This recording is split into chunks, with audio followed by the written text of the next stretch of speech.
네, 성탄의 기쁨을 우리가 맞이하면서 그 아이들을 보면 이 선물로 인해서 참 기뻐하는 것을 보게 됩니다.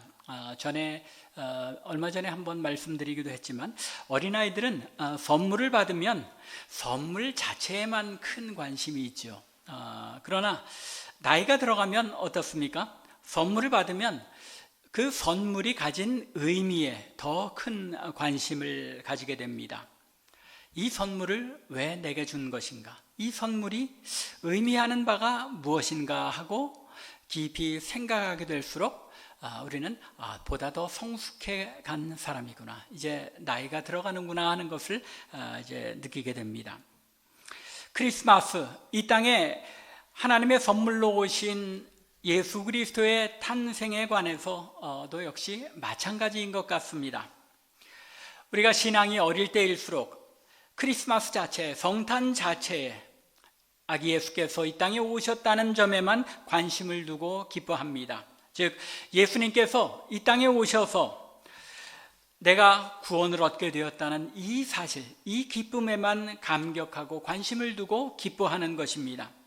그러나 조금 더 성숙된 신앙인들은 예수님께서 이 땅에 오신 이유가 무엇인가? 왜 아기 예수로 이 땅에 태어나셔야만 했는가 하는 그 성탄의 의미에 대하여 관심을 두고 또 그 의미를 생각하게 됩니다. 예수님께서 이 땅에 아기 예수로 탄생하심으로써 나에게 무슨 일이 일어나는 것인가? 또 예수님을 이 땅에 보내심으로써 하나님께서는 나에게 무엇을 원하신 것인가?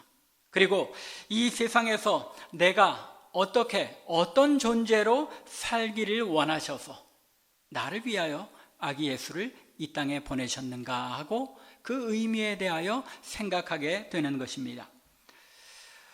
오늘 본문에서 읽은 마태는 예수님의 탄생 기사를 통하여 독자들에게 이 일, 즉 예수님께서 이 땅에 아기 예수로 탄생하신 것, 성탄의 의미가 무엇인지를 그 의미에 대하여 우리에게 전해주려 하고 있습니다.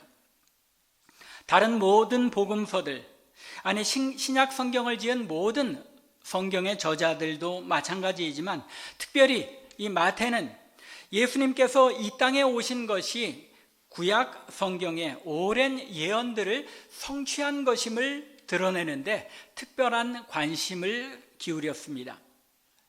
이 사실, 즉 신약 성경이 구약의 예언들을 성취하고 있다는 이 사실에 대하여 기록하고 있다는 걸, 이 점을 놓치면 우리가 성경을 읽는 것이 참 어려워집니다.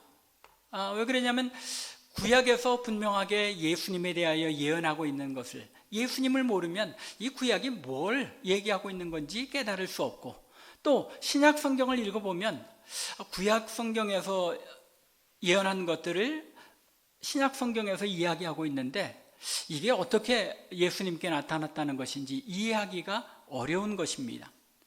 이렇게 신약 성경과 구약 성경이 서로 상호 밀접하게 예수 그리스도로 연결되어 있기 때문에 여러분들도 잘 아시는 성 어거스틴, 4세기의 교부죠.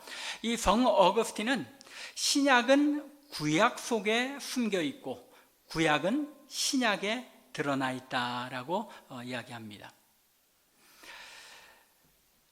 신약 성경에는 구약 성경에서 예언으로 감추어 있던 예수 그리스도가 밝히 분명하게 드러나 있고, 구약 성경에는 예수 그리스도에 대한 이 예언이 암시적으로 숨겨져 있다는 것입니다. 그렇게 우리는 신약 성경, 특별히 그 신약 성경의 중심 인물인 예수 그리스도를 잘 알아야만 구약 성경을 올바르게 정확하게 이해할 수 있게 되는 것입니다. 예를 들면 구약 성경에서 하나님께서는 이스라엘 백성들에게 반복적으로 매일 희생제사를 드리라고 요구하셨습니다. 그들에게 희생제사를, 짐승을 제물로 바쳐서 제사를 드리도록 명하신 것은 하나님께서 그들로 하여금 죄라는 것이 얼마나 심각한 것인지를 깨닫게 하시려고, 그래서 장차 예수 그리스도께서 오셔서 이 매일매일 드려야 하는 이 제사의 문제, 죄의 문제를 어떻게 해결하셨는지를 미리 보여주시기 위해서 이 구약의 제사 제도를 명하셨다는 것입니다. 이처럼 구약의 모든 예언과 사건이 예수 그리스도에게 초점이 맞추어져 있기에 마태는 오늘 읽은 예수님의 탄생 직후의 이 이야기에서 그 모든 일들, 예수님과 아기 예수님과 그 가정에 일어난 일들이 바로 구약 성경의 말씀을 성취하신 것이라는데 초점을 맞추고 있는 것입니다. 마태복음에서 소위 성탄과 관련이 있는 말씀이 1장 18절부터 오늘 읽은 2장 23절까지 한 장 조금 남짓한 그런 분량입니다. 그런데 이 작은 분량에서 마태는 5번이나 구약의 말씀을, 구약 선지자들의 말씀이 어떻게 성취된 것인지를 인용하면서 설명하고 있습니다. 그래서 성탄 직후에 있었던 일을 알려주고 있는 오늘 본문 말씀에서도 마태는 아기 예수와 요셉의 가정에 일어난 그 모든 일들이 바로 구약의 말씀을 성취하는 동시에 하나님의 계획과 하나님의 섭리를 이루기 위한 일인 것을 우리에게 설명하고 있는 것입니다. 그러므로 오늘은 예수 그리스도의 탄생 이후 유아 시절에 아기 예수와 그 가정에 일어났던 일들에 대한 마태의 이 설명을 통해서 하나님께서 구약 성경에서 약속하셨던 일들을 어떻게 드러내 보이셨는지를 함께 생각하며 은혜를 나누고자 합니다. 먼저 오늘 우리가 읽은 본문 말씀은 예수님께서 아기 예수로 이 땅에 오신 것은 바로 새로운 출애굽을 위해서라는 사실을 우리에게 알려주고 있습니다. 마태는 2장 11절과 12절에서 동방박사들이 아기 예수께 황금과 유황과 몰약을 예물로 드리며 경배한 후 돌아갈 때에 그들의 꿈에 하나님께서 나타나 지시하신 대로 헤롯에게로 가지 않고 다른 곳으로, 다른 길로 돌아서 그들의 고국으로 돌아갔다고 기록하고 있습니다. 그리고 오늘 본문을 시작하는 13절 말씀은 바로 이 일 직후에, 그들이 떠난 직후에 어떤 일이 일어났는지 말씀하고 있는데, 어떤 일이 일어났다고 말씀하고 있습니까? 주의 사자가 요셉에게도 꿈에 나타나서 헤롯이 아기 예수를 찾아 죽이려 하고 있으므로 아기 예수와 마리아를 데리고 애굽으로 피하여 내려가서 거기에 머물며 이제 주의 사자가 다시 나타나서 지시할 때까지 그곳에서 살라고 명합니다. 여기서 그들이 떠난 후라는 것이 동방박사들이 떠나고 나서 얼마 후를 말씀하는 것인지 정확히 알기는 어렵습니다.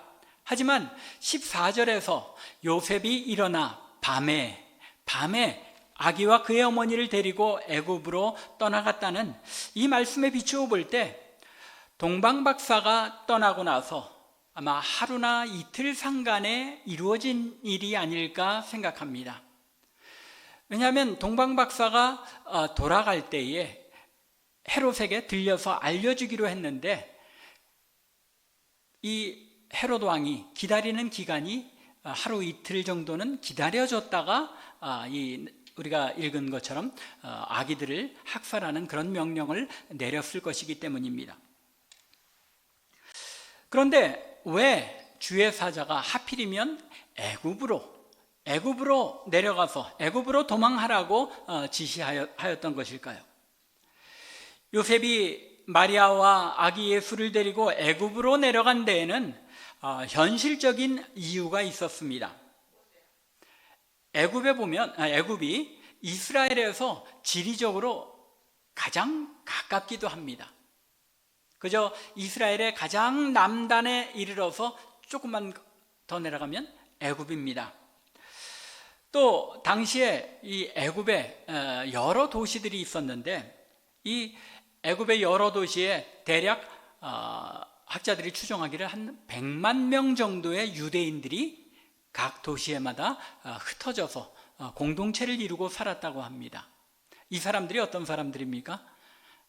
586년, 주전 586년에 남유다 왕국이 멸망하면서 다 피난하고 또 붙들려가고 도망한 사람들이 일부가 이 애굽에 내려가서 자리를 잡고 살면서 그들의 후손이 100만 명가량이나 되었다는 것입니다. 그렇기에 이 요셉과 마리아가 아기 예수를 데리고 애굽으로 내려가면 그 유대인들의 공동체에 자연스럽게 녹아들어서 생활하기가 쉬웠던 것입니다. 또 더 나아가서 한 가지 더 이유가 있는데, 그것은 이 로마 제국이 이 팔레스틴 지역과 애굽 지역을 서로 다른 분봉왕들을 세워서 다스리게 했습니다.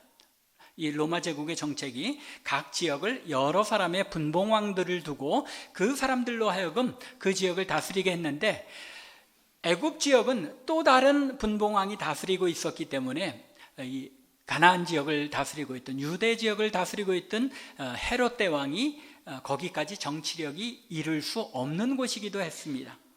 이러한 이유 때문에, 현실적인 이유 때문에 주의 사자가 나타나 요셉으로 하여금 애굽으로 도망하려 했을 때 그것은 아주 자연스러운 그런 일이라 생각이 됩니다. 여기에 하나님께서 어떻게 우리 하나님의 백성의 삶에 역사하는지가 잘 나타나 있습니다. 때로 우리는 하나님께서 우리의 삶에 어떤 기적적인 방법으로 우리가 도저히 터무니없이 이해할 수 없는 그런 방법으로 역사하시는 것을 기대할 때가 많습니다. 물론 하나님께서 그렇게 역사하실 수도 있습니다. 그러나 많은 경우에 하나님께서 합리적이고 타당한 방법으로 하나님의 백성들의 삶에 역사하신다는 것입니다. 우리의 주변 환경이 이것이 우리의 그 판단으로 볼 때는 타당하겠구나 싶은 그런 일들을 통해서 하나님의 뜻을 나타내 보이시고 당신의 백성들을 인도하기도 하신다는 것입니다. 하지만 마태는 주의 사자가 요셉에게 아기 예수를 애굽으로 데려가라고 이 마태가 지시한 데에는 이런 타당하고도 합리적인 그런 이유도 있었지만 그것보다는 더 크고 중요한 이유가 있었던 것을 우리에게 알려줍니다. 그것은 바로 15절에 언급하고 있는 것처럼 애굽으로부터 내 아들을 불렀다고 선지자 호세아를 통하여 예언하신 말씀을 이루기 위해서였다는 것입니다. 호세아서 11장 1절을 보면 이스라엘이 어렸을 때에 내가 사랑하여 내 아들을 애굽에서 불러냈거늘 하고 말씀합니다.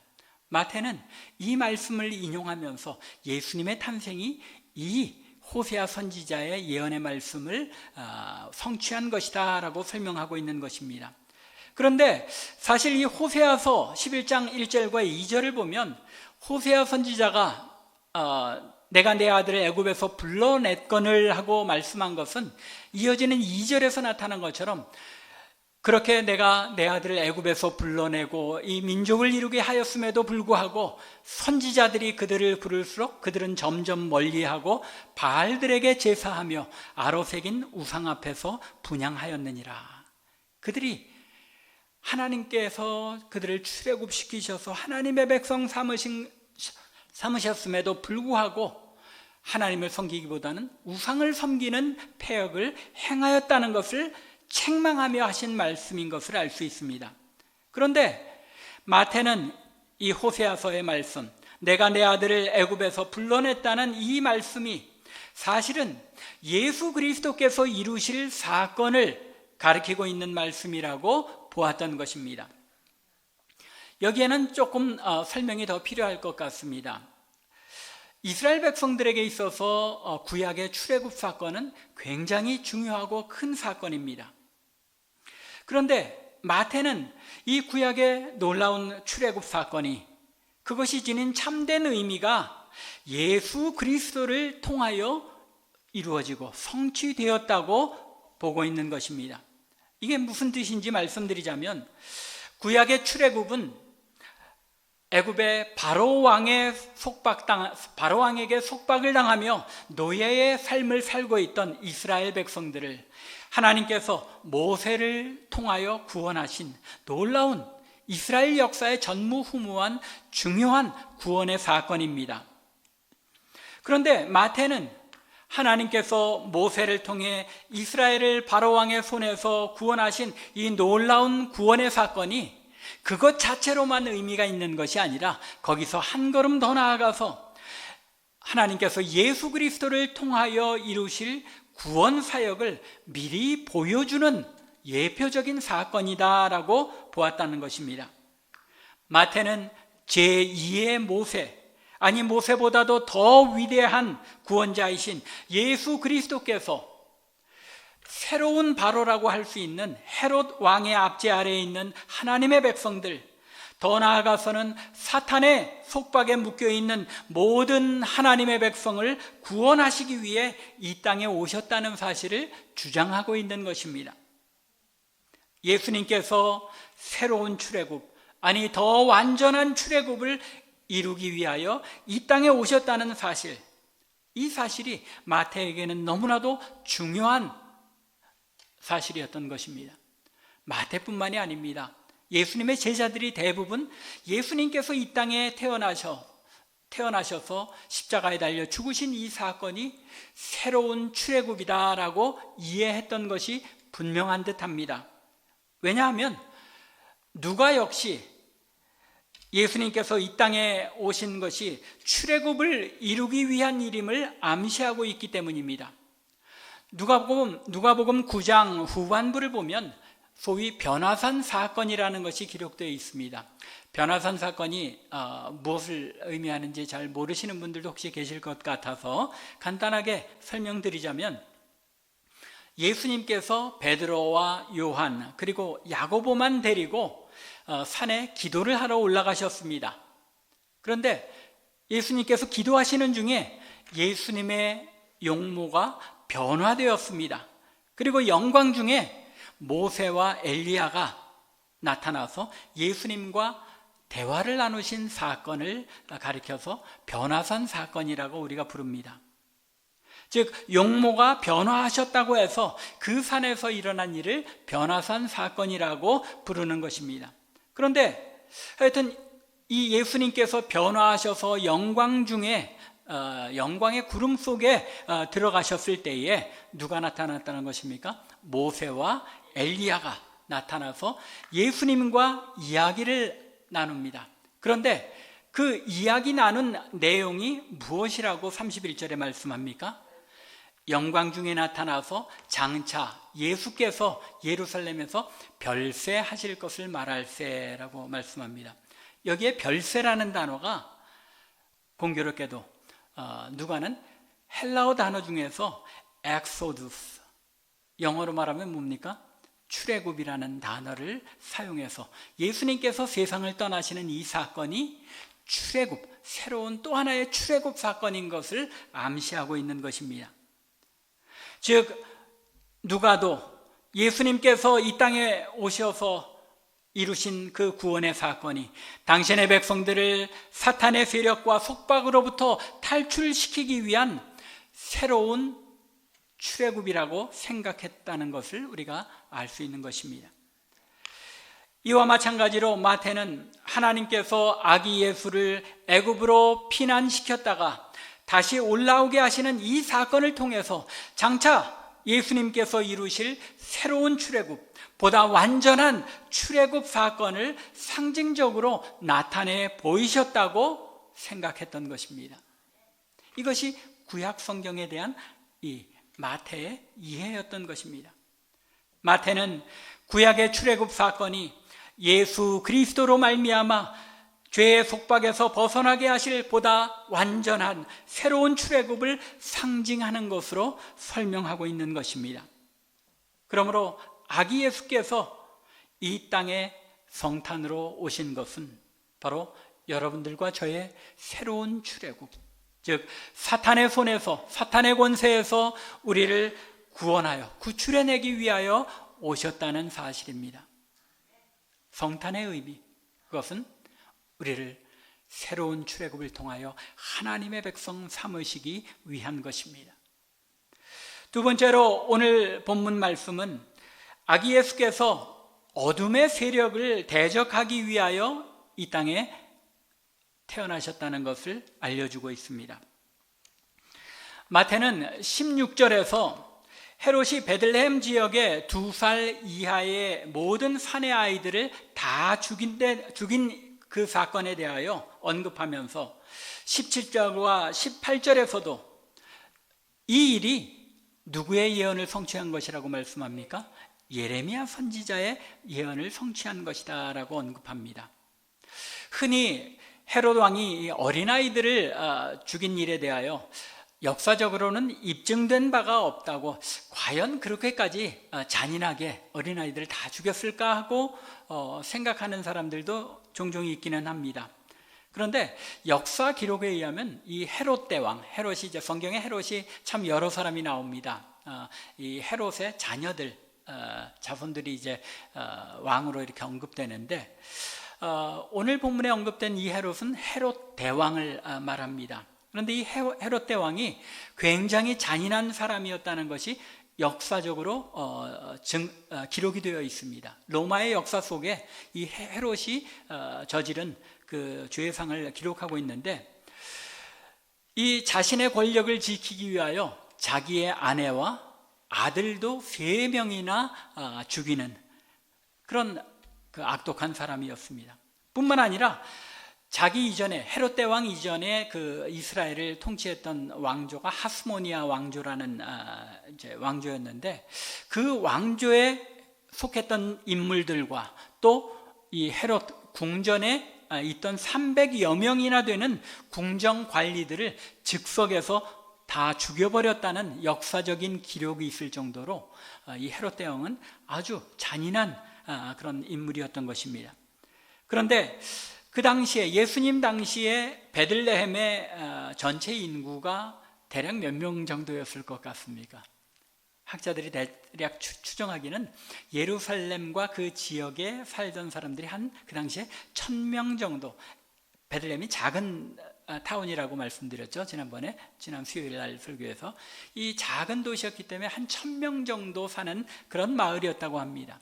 그렇기 때문에 2살 이하의 어린아이가 대략 가구당으로 비율로 생각해 볼 때 몇 명 정도나 될까 하고 따져봤더니 한 20여 명 정도 되는 것으로 이제 추정합니다. 그런데 이 헤롯 대왕의 그 잔인함에 비추어 볼 때 어린아이들 20명을 한 지역에서 죽인 일 정도는 언급도, 역사적으로 기록도 되지 않을 만큼 사소한 사건에 불과했다는 것입니다. 여하튼 마태는 이 일로 인하여 베들레헴 지역에 있었을 큰 애곡, 그 지역에서 얼마나 큰 난리가 났겠습니까? 아이들이 다, 2살 이하 아이들이 다 몰살을 당했는데, 그 일로 인하여 이 베들레헴 지역에서 큰 애곡, 애통이 일어났던 것을 이제 언급하면서 그 애곡을 예레미야 31장 15절에 말씀과 연결하여 그 예언이 이루어진 것으로 설명하고 있는 것입니다. 하나님께서 예레미야를 통해 말씀하신 것은 사실은 아까 호세아서에서도 비춘 것처럼 조금 더 직접적으로 그 당시에 이스라엘 백성들을 향한 말씀이었습니다. 예레미야 시대가 유다가, 북이스라엘은 이미 200년 전에 망하고 남왕국 유다가 망하던 시절입니다. 유다가 멸망당할 때에 유다 백성들이 바벨론의 포로로, 많은 사람들이 포로로 잡혀가게 됩니다. 그때 이 잡혀가는 포로들을 보면서 라마에서 이 남아있는 이스라엘 백성들이 크게 슬퍼하며 통곡했던 일을 묘사하면서 이 15절의 말씀을 기록하고 있는 것입니다. 여호와께서 이와 같이 말씀하시니라, 라마에서 슬퍼하며 통곡하는 소리가 들리니, 포로로 잡혀가는 그 모습을 보며 백성들이 애통해한 것입니다. 그런데 그 모습을 어디에다 비유합니까? 라헬이 그 자식 때문에 애곡하는 것이라. 그가 자식이 없어서 위로받기를 거절하는도다. 여러분들이 잘 아시는 것처럼 라헬이 애가 없어서 굉장히 오랫동안 애를 낳지 못하고 슬퍼했습니다. 그러다가 낳은 아들이 누구입니까? 요셉이고 또 더 긴 시간이 지나가서 베냐민을 낳게 되는 겁니다.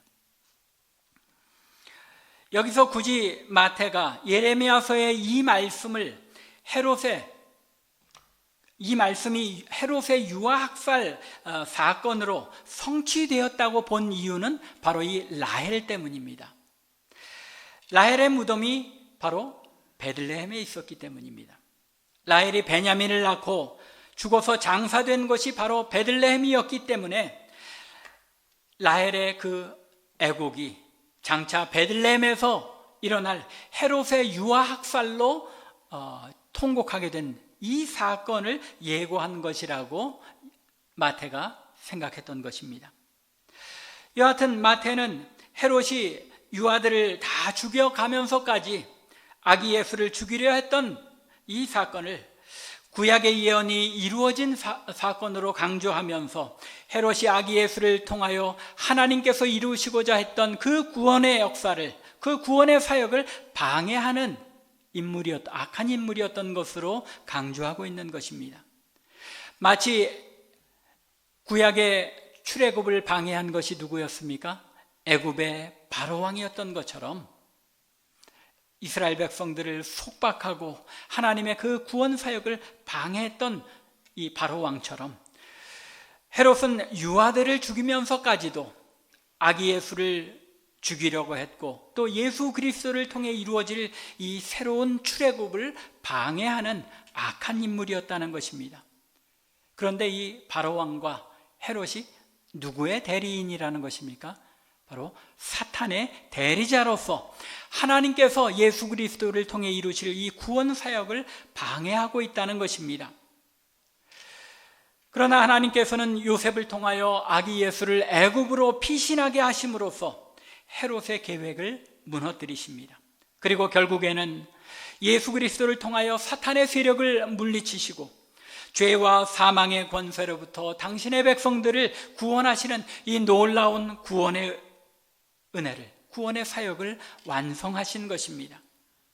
그러므로 성탄은 아기 예수로 오신 주님께서 사탄의 세력에 대적하여 이기시고 우리를 위해 구원하시기 위해 오신 날을 우리가 감격하며 기뻐하는 날인 것입니다.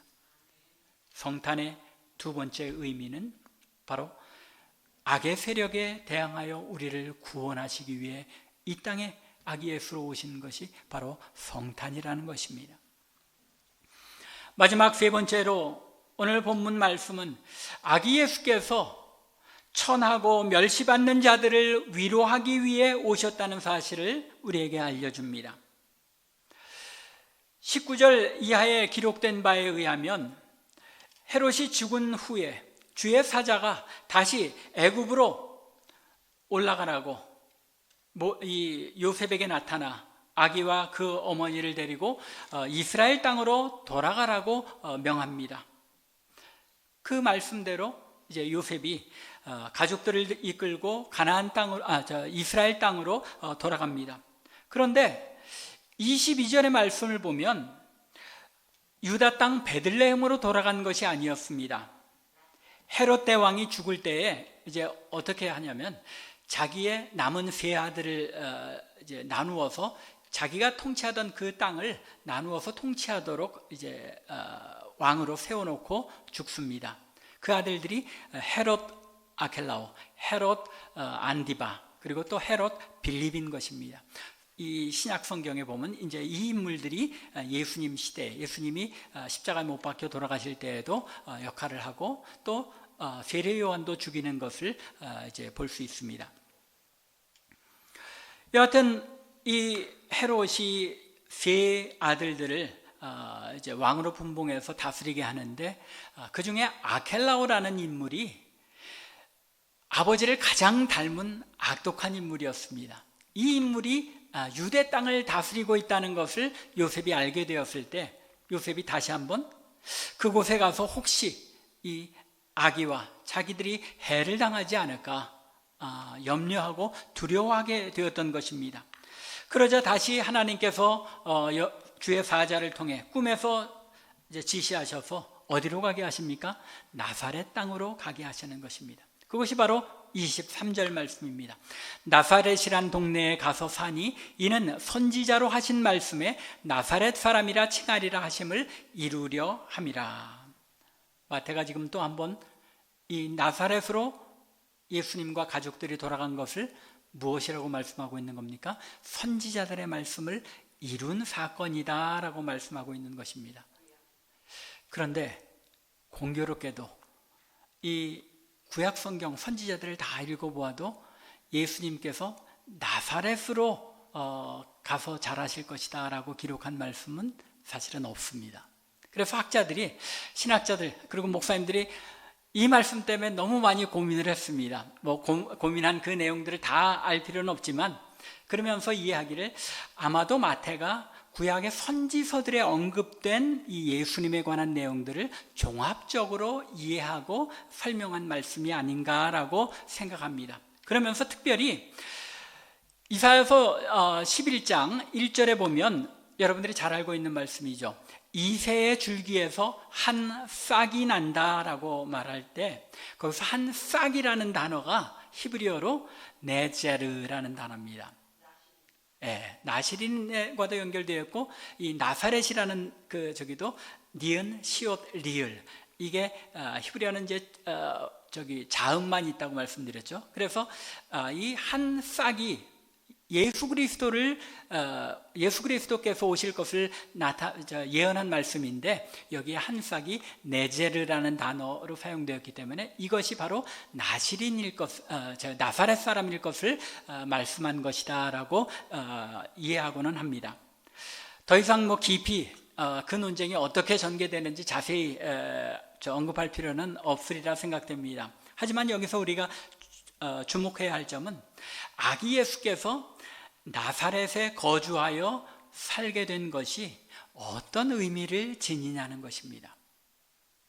예수님 당시에 이 나사렛이라는 동네는 이스라엘 사람들 중에서 가장 멸시받고 천대받는 사람들이 살던 곳이었습니다. 실제로 이 나사렛이라는 이 동네에 이방인들도 많이 섞여서 살고 그랬기 때문에 나사렛 사람들이 사용하는 그 방언을 이스라엘 사람들이 잘 이해하지 못했다고 합니다. 여러분들 제주도 방언 우리 들어보시면 여러분들 이해하세요? 잘 이해가 안 되죠. 그것처럼 이 나사렛 사람들의 방언을 보통 이스라엘 사람들이 잘 이해하지 못할 정도로 그곳에는 많은 천한 사람들과 이방인들이 섞여서 살았다는 것입니다. 이토록 멸시와 천대를 받던 지역이었기에 요한복음 1장 말씀을 보면 빌립이 나다나엘을 찾아가서 자신이 메시아를 만났다고 이제 전합니다. 빌립이 나다나엘을 찾아 이르되 모세가 율법에 기록하였고 여러 선지자가 기록한 그의, 누구를 말합니까? 메시아, 즉 예수님을 우리가 만났으니 요셉의 아들 나사렛 예수니라. 나사렛 출신의 요셉의 아들이 바로 메시아라고 소개하자 나다나엘이 46절에 이렇게 대답합니다. 나다나엘이 이르되 나사렛에서 무슨 선한 것이 날 수 있느냐? 나사렛이라는 지역은 도무지 이스라엘에서는 거기서는 어떤 인물도, 어떤 신앙적인 인물도 날 수 없는 그런 지역이라고 천하게 여기는 그런 지역이었다는 것입니다. 나사렛에서 예수님께서 자라심으로써 예수님은 가난하고 천대받는 삶이 어떤 것인지를 친히 체험함으로써 예수께서 당신이 낮고 천한 자들을 위해 오셨다는 사실을 친히 스스로 입증하신 것입니다.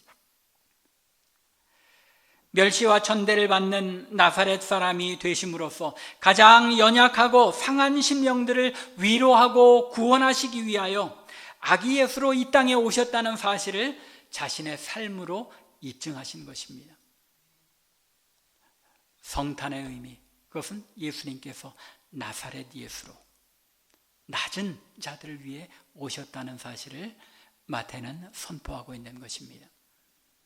말씀을 맺겠습니다. 성탄은 구약의 예언들의 성취입니다. 사탄의 속박으로부터 새로운 출애굽을 이루기 위하여 아기 예수께서 이 땅에 오셨습니다. 또 악한 세력, 사탄의 세력으로부터 우리를 구속하시기 위하여, 그리고 낮고 천한 자들을 위로하고 구속하시기 위하여 이 땅에 아기 예수로 오신 것입니다. 이 성탄의 의미를 우리가 잘 기억할 수 있기 원합니다. 예수님께서는 우리를 새로운 출애굽을 통하여 하나님의 백성이 되게 하시기 위하여 이 땅에 아기 예수로 오셨고, 또 우리로 하여금 사탄의 세력으로부터 노임을 받아 우리처럼 천하고 연약한 자들이 하나님의 자녀가 되는 이 영광스럽고 새로운 생명으로 하나님의 자녀의 복된 삶을 누리게 하기 위하여 이 땅에 아기 예수로 오셨다는 것입니다. 간절히 원하기는 이 성탄의 참 의미를 깊이 묵상하는 가운데 2025년의 성탄이 하나님 앞에 더 큰 기쁨과 감사로 하나님 앞에 영광 돌리는 아름다운 성탄이 되기를 주님의 이름으로 간절히 축원합니다. 기도드리겠습니다.